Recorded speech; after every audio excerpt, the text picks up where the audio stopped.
The broadcast is now starting. All attendees are in listen-only mode. Hello everyone, good afternoon. Thank you all so very much for joining SAGNY and all our other regionals on this Thursday afternoon. My name is Rocio Molinas Monreal. I am the programming manager here at SAGNY. I coordinate all these webinars for all of us to enjoy. Today our presenter Harriet Gatter is going to present to us Fact or Fiction. Does Sage Online integrate with QuickBooks? And what benefit does it provide at specialty distributors? Harriet would like to answer your questions at the end of the webinar when she's finished her presentation. But in the meantime, if anything pops up and you'd like to just type it out, please type it out in the questions panel. I will be able to see it and I will read it out to Harriet towards the end of the webinar. This webinar is being recorded. So for all of us that like to take notes and like to review later, we will have access to it on our YouTube channel. Harriet, thank you so much for presenting today.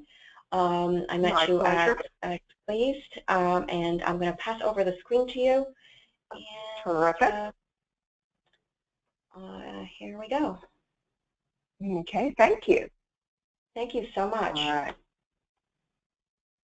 All right. There you go. Let's get over here.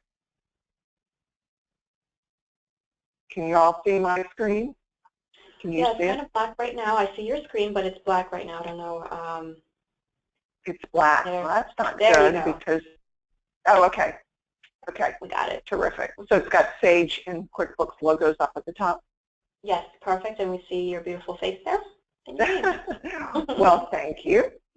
Hi, everybody. I'm Harriet Gatter of Accounting Support, and welcome to today's webinar.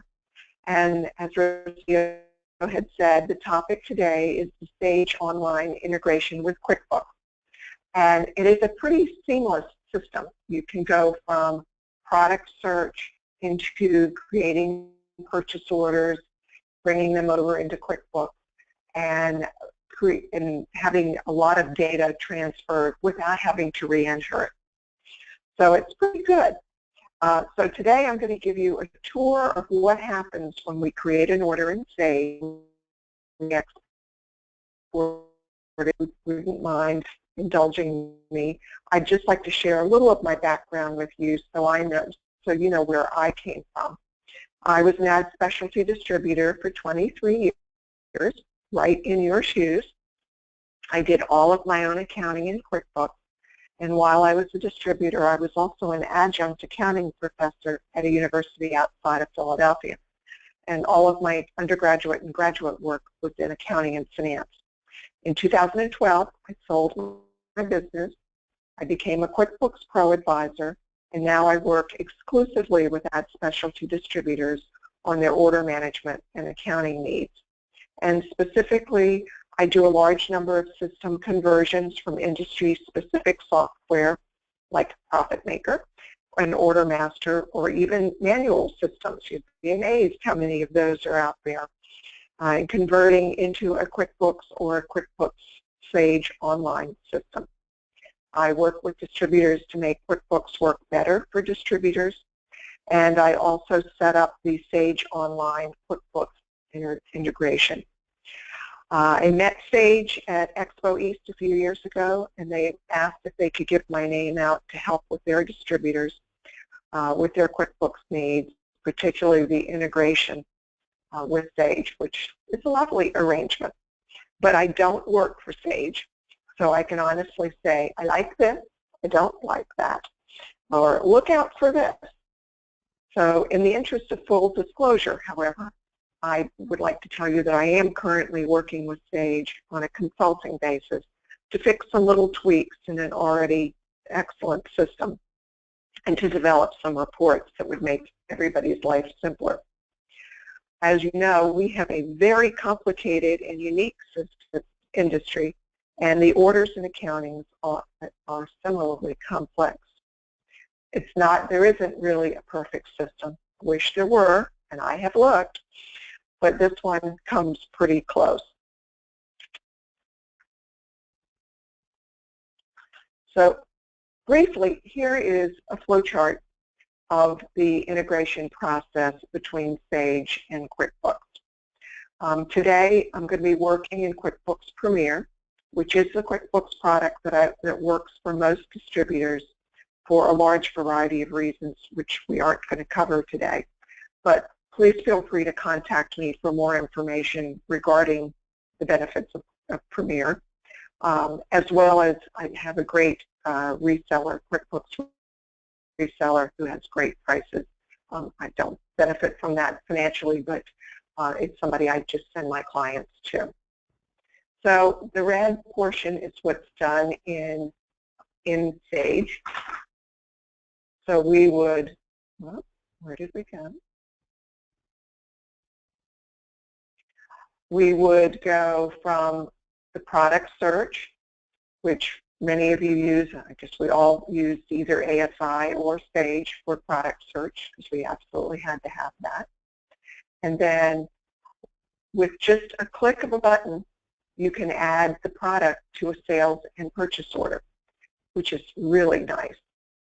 And then you can export that data into QuickBooks, and QuickBooks creates the items, the customers, the vendors or suppliers, the sales orders, the purchase orders, and the invoices, which is pretty amazing considering the amount of data that has come over, and all we did was search for one product and brought it over into a purchase order.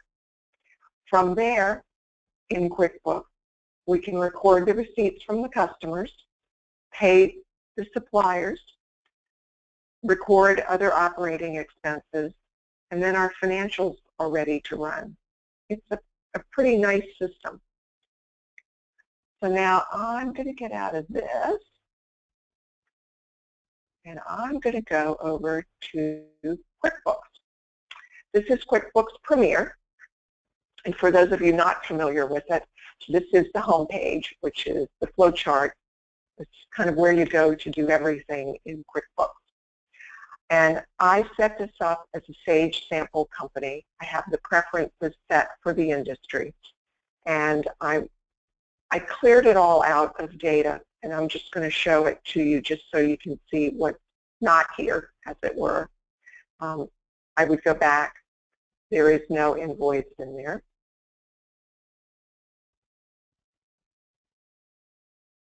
There are no customer purchase orders. There are no supplier purchase orders. The only vendor I have is the North Carolina Department of Revenue, which I set up for my sales tax purposes, but there are no suppliers of our typical type of suppliers. There are no customers. And in terms of items, in relation to products, there are none of those there. These are only related to the sales tax. So we are pretty cleared out. The only thing I've put in here, I wonder if this will let me move this. Oh yeah, terrific. All right, so let me close some of this out. The only thing I have in my chart of account is I've entered $5,000 just so we have something in there. So QuickBooks, this has nothing in here, no orders, no customers, no suppliers, no items. So now I'm going to go over to Sage, and I'm going to go to product search.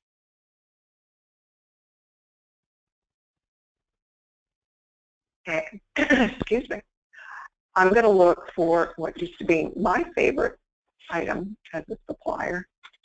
I dealt with a lot of private schools and universities, which is a superb case, which is a wonderful supplier if you are not familiar with them. So I'm going to start the search.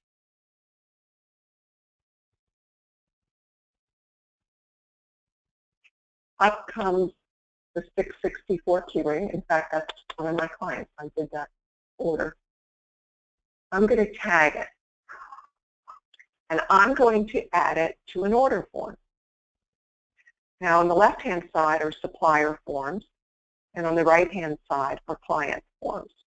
Doesn't really matter which you do, but mentally, to me, it just always made sense to do the client side first. So I could create either an order acknowledgement. I could create a quote as well, or I could have put it in a project or a presentation, but I'm just going to go directly to a sales order. So I'm going to add it to a sales order. It'll think about it. And this screen is the item screen only. So I'm going to put 100. I'm going to order 100 of these key rings. All the prices are in here from Sage, including screen charges, additional colors, that sort of thing. I can override this pricing if I want, just that way, or if I get ETP or some other type of special pricing, I can add that there, so it allows me a lot of flexibility. I can select the screen charge, which will put it in additional charges for me. So I have my item. I can put item color, which we'll choose the gold tone. I can, if we were doing apparel, we could do size and that sort of thing. So I'm going to save that. It's going to add it here on my sales order. And then I'm going to go up here, and I'm going to select my client. I'm going to put the PO number here, and I'm going to put it here. I feel like there's lots of places to put numbers on Sage that I think get kind of complicated. And they put them on different places. This is part of what I'm working with Sage right now, because I would like them to go in the same place as opposed to multiple places. And so we have the bill to and the ship to. We can add terms. I don't want to give somebody net 60. Let's give them net 30. And then you can add all of these: ship via, payment method. We've got everything in here. If we want to put the shipping, this would be the shipping because we're on a customer sales order. This would be the shipping charged to the client. So I'm going to put that in there. Down here, you can attach the artwork. You can put notes to the supplier. You can put notes to the factory, notes to the client, or internal notes. So if you email out of Sage, the notes to the supplier and the factory, or the notes to the, if you're emailing to the customer, the notes to the client will be the only ones that go. If you're emailing the supplier purchase order, the notes to the supplier and factory will go. The internal notes will not go. However, I must forewarn you that none of these notes move to QuickBooks. Everything else up here does, but these do not. So I'm going to go back up here. I'm going to save my sales order. And then I am going to go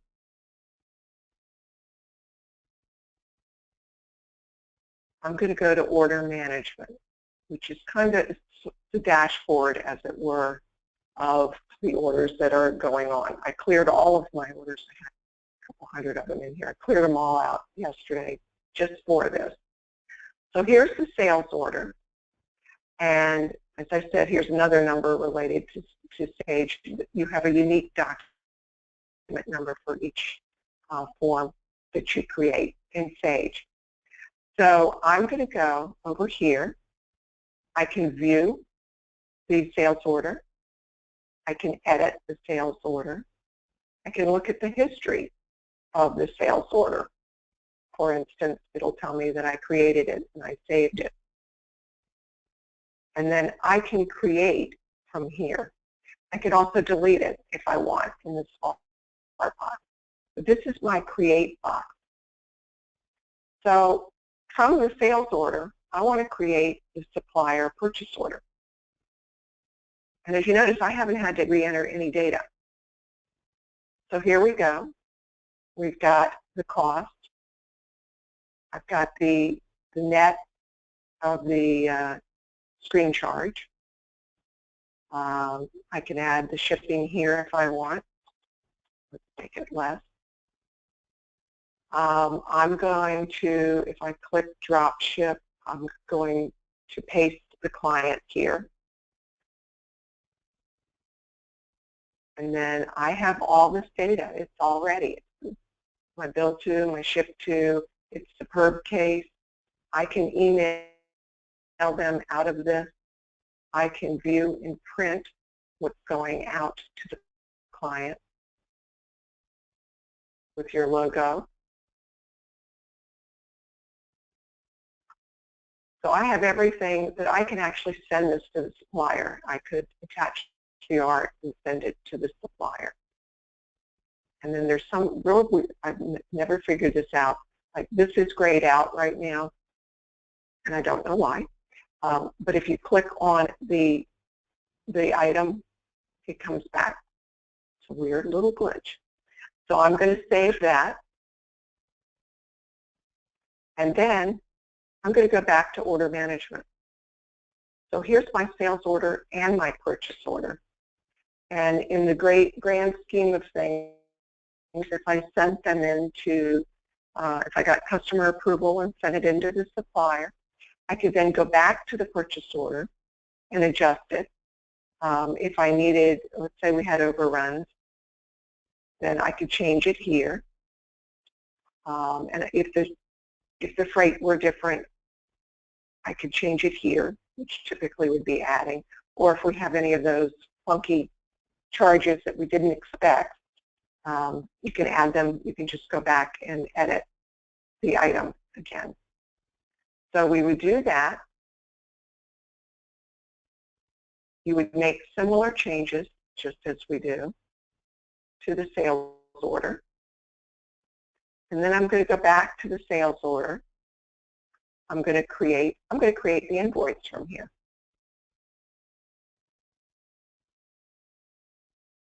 So here's the invoice. I've got all the same data. And I'm ready to email it to the customer. Here again, this is grayed out on me. I can make any changes that I want here. So I'm going to save that. And I'm going to go back to order management. So I have done all of this. I really didn't have to enter any data. I'm just clicking on things. I searched for the product. I've added it to the order form. I have my customers in there. Customers can be loaded into Sage, mapped and loaded into Sage from QuickBooks. I've done OrderMaster and Profit Maker lists or any type of CRM that we can get out into an Excel file. They can be mapped and loaded into Sage, so you don't have to enter that. And all of the suppliers are already in Sage, so that isn't an issue. So those come over as well. So now I'm ready to bring these over into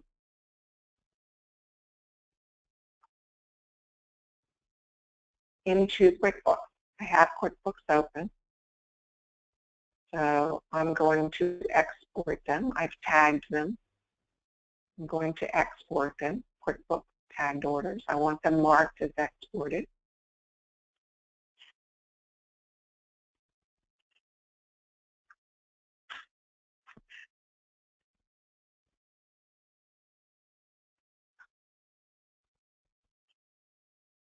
And it's a perfect world today. Everything went. So these have all been exported. And so I'm going to close this. It gives me my ID numbers. If you have an error, it will give you an error message, and it'll tell you which ones did not export. I'm going to close that. And then look here, these are marked as exported. So you know that you've exported these over into QuickBooks. So I'm going to go back into QuickBooks, and I am going, let's go to the list first, to the item list. Remember, we only had these two here before. This set up the 664 keyring, and it set up both sides. The non-inventory part is based on settings that you have to put into Sage in order to set up the integration. And so I have everything set up. So that came over. I have the charges, the additional charges, and the shipping. So that's a lovely thing. I didn't have to set that up. I go to the vendors. I have Superb Case set up. All this data was in the database of Sage. It came over.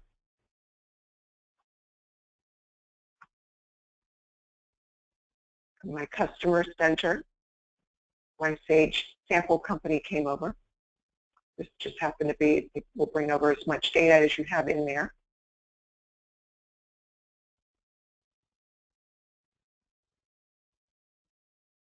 And it brought over our sales order. So it brought it over in its complete in its entirety. So we have the items set up. We have all the detail. So you have your order history in QuickBooks as well as Sage. So I'm going to bring that, close that. I have the supplier purchase order with the net pricing of the supplier and the ship to. So I have all of that. And I have the invoice. So that's all come over from Sage without re-entering data. Now, sales orders and purchase orders do not post into your accounting system in QuickBooks. The sales order will go into accounts receivable once you create an invoice. And the purchase order will go into your accounts payable once you create a bill. It's asking me, do I want to pay against a purchase order? I do. So here's a bill. So that means it's going into my accounts payable with that effort. Here again, I don't have to re-enter any more data.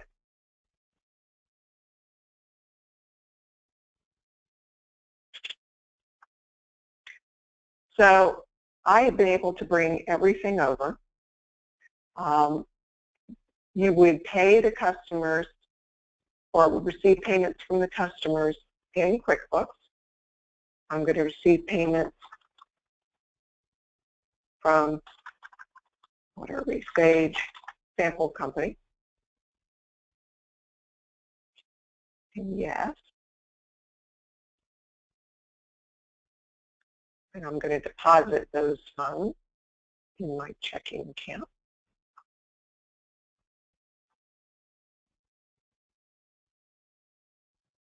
And I can pay the supplier this way.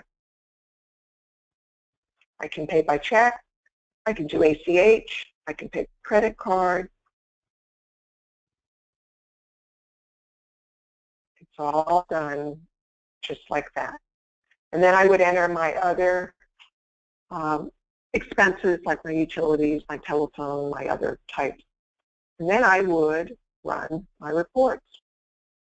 And there are a variety of reports in here, but I'm just going to show you, I'll show you the balance sheet as of July 21st.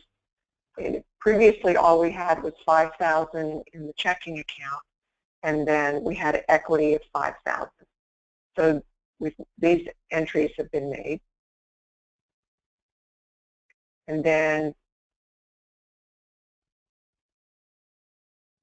my P&L statement. And it's that simple. The data is all in QuickBooks. And your order history is in QuickBooks as well as Sage. So we've got everything that runs. You can manage your sales tax in here.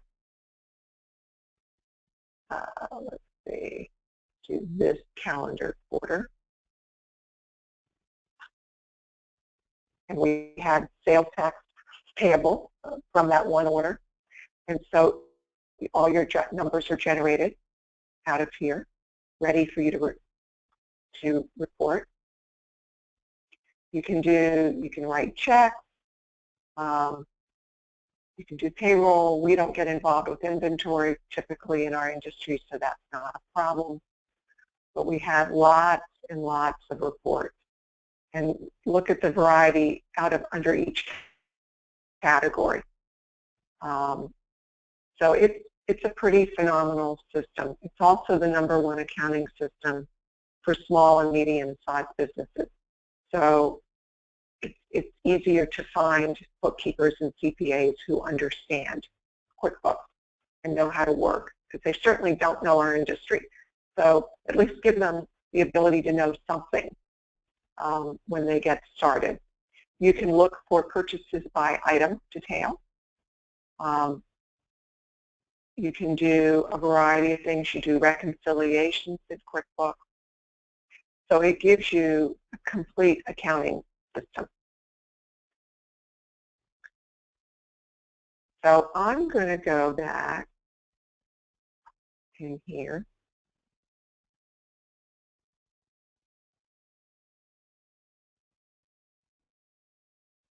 So this system provides us with a great many benefits. It saves us time. As you saw, we didn't have to enter really anything.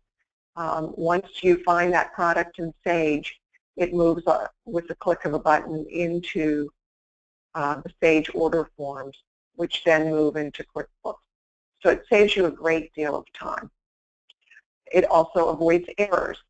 You don't have to re-enter the data. You don't have to, if you're ordering a big click stick and you've looked it up in Sage and it's item CS, you don't have to then wonder, did I type SC? Is there a problem with that?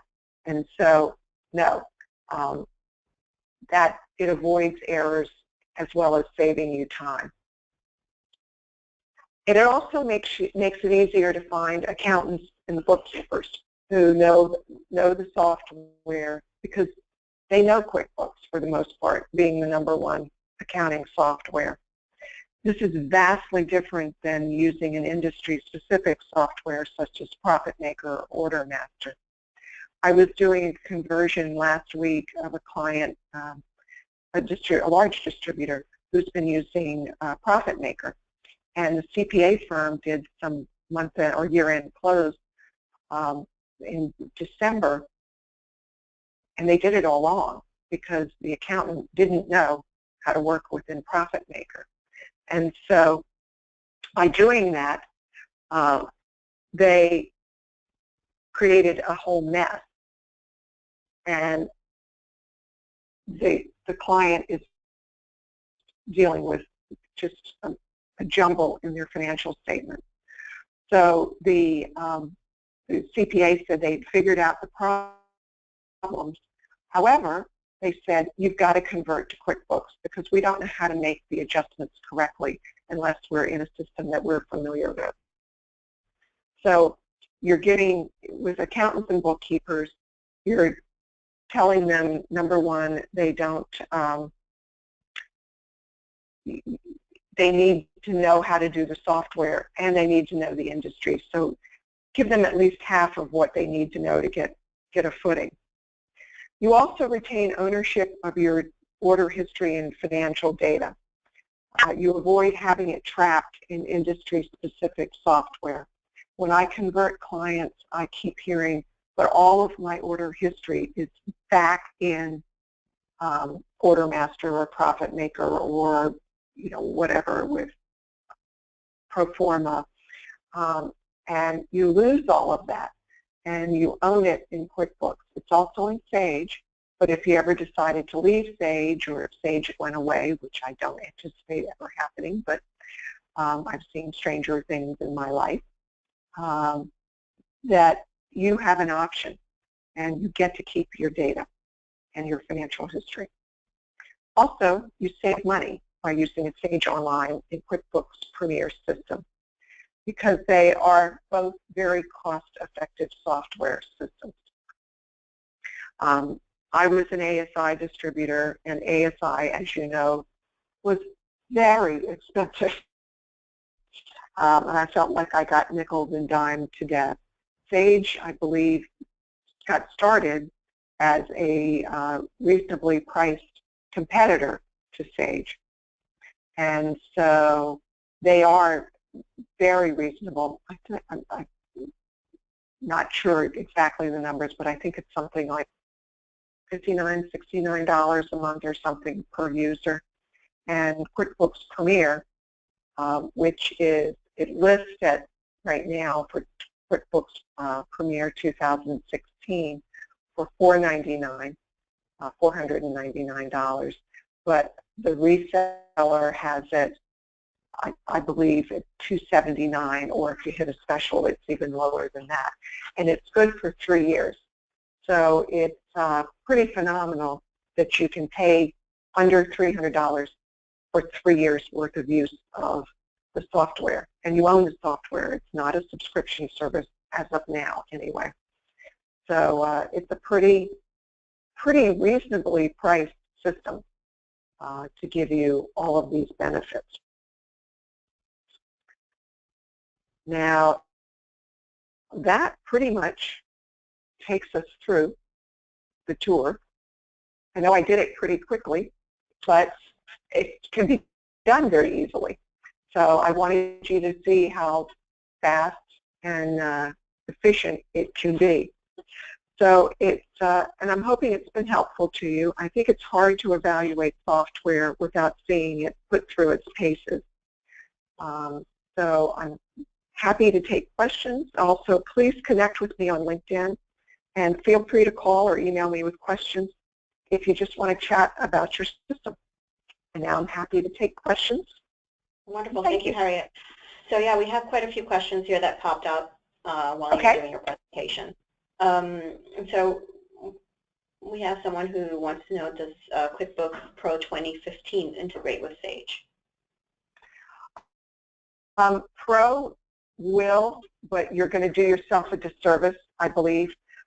Premier is a step up from Pro. Pro does not have sales orders. So let me get over here and show you. So Pro doesn't have this portion of it. So you don't have the sales order portion of the order. So I think you're doing yourself a disservice. Premier is maybe $100 more than Pro. So, and the fact that it's for 3 years, so for $33 extra a year, you would have the whole thing. And I think you'd be better served that way. The other benefit is that reconciliations are saved in Premier, and they are not in Pro. And that's something that you would need if you were ever audited. Okay, thank you. Another one of our attendees wants to know, does this work with OrderMaster as well, or just QuickBooks? I'm sorry, does what work with OrderMaster? Does, I guess, this programming work, does, can she use OrderMaster instead of QuickBooks to connect with Sage and QuickBooks? Instead of QuickBooks, no. You can use Sage to do your product search, but it does not integrate with OrderMaster. OrderMaster, I think, partially, and I'm not sure, integrates with QuickBooks. Although I had a client call me yesterday who said that they have been been trying to get in touch with OrderMaster because they have OrderMaster, and they are suspicious that they might not even be in business, so they have not, and I don't know, I'm not trying to start any rumors or anything, but she called and said, I need out of the system now, because she said it was, she was not able to get in touch with them. So I've had a lot of people coming to me to convert out of OrderMaster into QuickBooks. Okay. All right. Another question is, how do you bring a sale or purchase order and link it to the same record that already exists in QuickBooks? In other words, we don't want to create a duplicate vendor or customer. How do we prevent that? Okay. If they are identical, then you can, it'll just come over into that. So let's say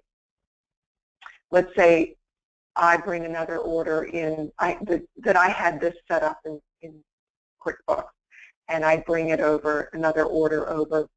As long as I have in QuickBooks, I have it set up as Superb Case, I'm fine. But if it's listed as something different, like Superb Industries or something, it would duplicate. Well, it would have it, but you can merge records in QuickBooks, and when you merge them, all the history from that vendor or supplier or item or whatever merges together, which is very nice. One recommendation I would have is if you have your customers in QuickBooks, the customer list can be exported into Excel and mapped into Sage. I do a lot of that for customers, and that way you know that the way you have the customer set up in QuickBooks will be the way it's set up in Sage. Now, the suppliers are a different story because they are set up, they're in the Sage database. So that's something that you can't alter. But for the most part, you'd probably have them set up similarly.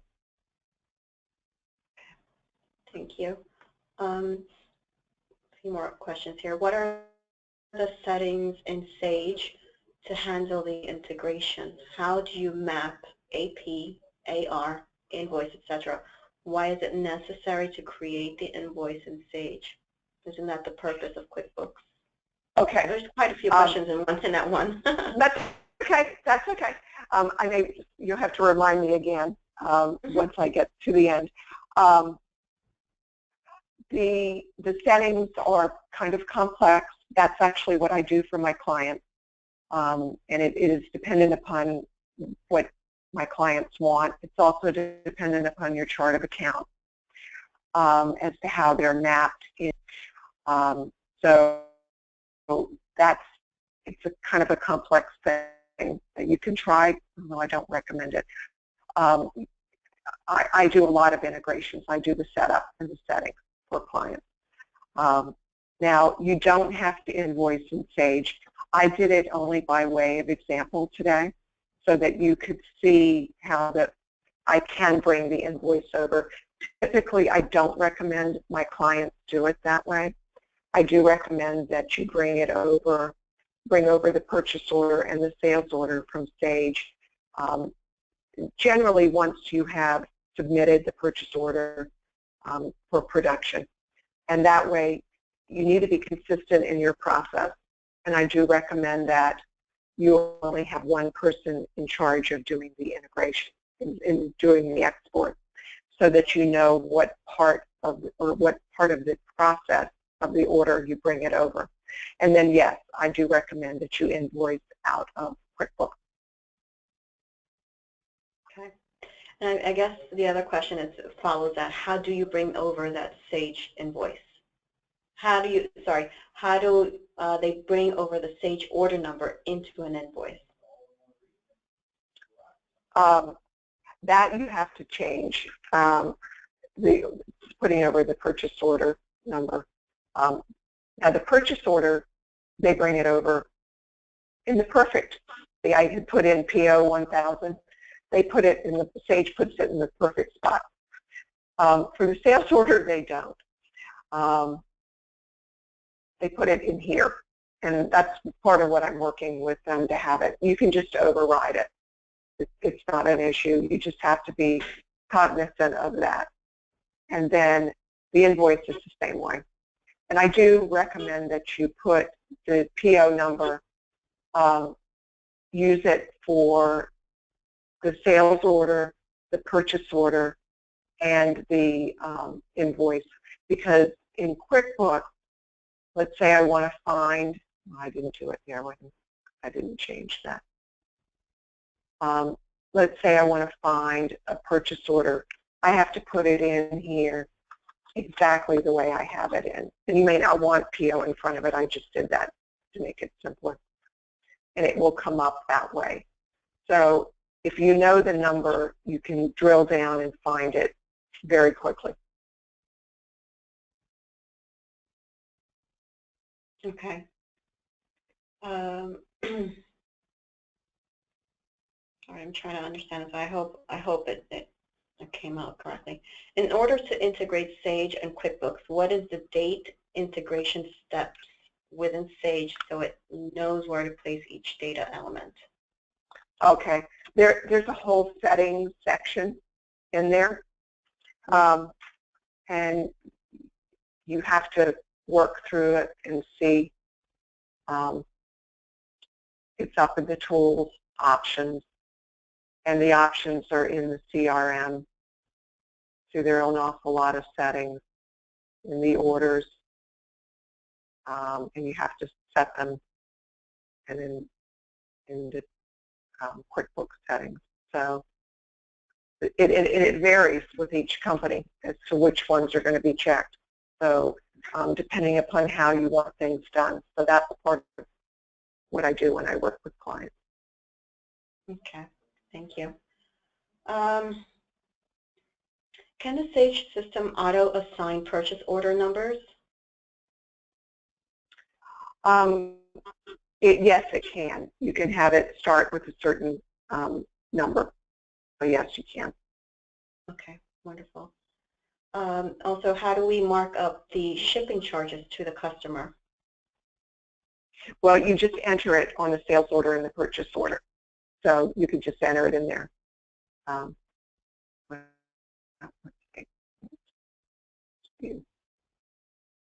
I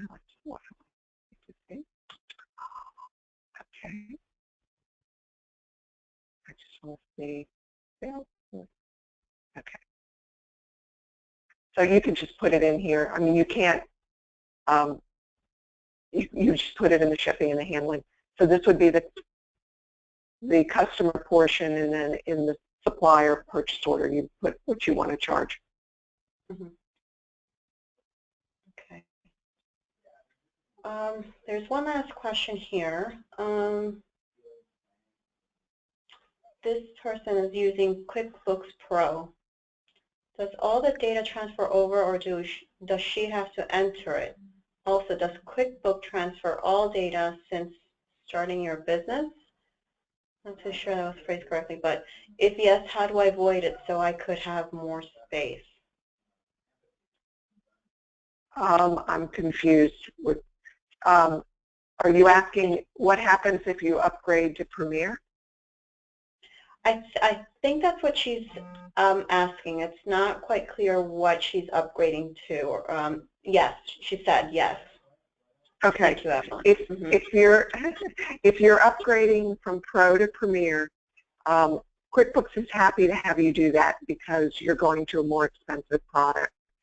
So it's just a matter of they'll take your company file and you've got the same data. So your data that you've got in Pro right now would be transferred into Premier. And then there was a question about what Sage brings over, I think, within that. Does QuickBooks transfer all data since starting your business? And if so, how do they avoid it so they could have more space? Yeah, I'm not quite sure what's being asked on that. I mean, Evelyn, if it's too... I can ask her. Evelyn, I don't know if you can help us clarify that last bit of your question. in regards to the data transfer. And I'm just waiting for her reply back. Okay. Not a problem. Yes. I think someone also asked if they could get the slides to this presentation, and I, you know, definitely, I know Harriet will be more than happy to share any information and slides that she can. Yeah, please just get in touch with me. And yeah. Also that this has been recorded. It will be uploaded to our YouTube channel. If you guys need the link and can't find it, let me know. I'll go ahead and send it to you. It should be uploaded by tomorrow. So it's always there for you guys to view. I haven't heard back from Evelyn. Okay. Okay. So I'm not sure if anyone else has any further questions, but if you do, when we don't get to you in time, you can see Harriet's email address there and her contact information. Please feel free to contact her or me, and we will be more than happy to help you out. Oh, here's Evelyn. She says, okay. The data entered since the beginning of the business. Is there a way I could store it and start again a new year? Yes, you could. You could start, as long as we had a solid balance sheet, and well, if you're starting the beginning of the year, you just have a balance sheet. So yes, and then you could go back to the other data in the other file. QuickBooks allows you to have multiple files, so we would create another company file with a slightly different name. And so you'd have two company files, and you would just not use the old one. But you could go back and refer to it to look at your order history. Okay, wonderful. All right, thank you. Oh, she's asking, would that be okay with taxes as well? Well, you would have all of your data for tax purposes. You're not going to lose it. So as of January, you would have your balance sheet and income statement in QuickBooks for, let's just say, the end of 2016. So you would have your data for tax purposes. And then the new year, all of your income and expenses would be recorded in 2017 in the new QuickBooks file. So you'd have all your history as well as your past and your future data. Okay. Excellent. Thank you, Harriet. And that's it. Those were the last few questions. Okay. So well, thank you very much. No, you're welcome. Thank you so much for doing this for us. We definitely look forward to working with you in the future. I believe this is a lot of important information that our distributors can tap into. It's a great resource to have at hand. Great. Thank you all so much for joining us on your lunch hour, I hope. Okay. And we get to enjoy the rest of your days. Everyone have a wonderful afternoon. Again, please feel free to contact me. It's rocio@sagni.org, rocio@sagni.org. Have a wonderful afternoon. Bye, Harriet. Bye. Thank you. Thank you all. Bye-bye. Thank you.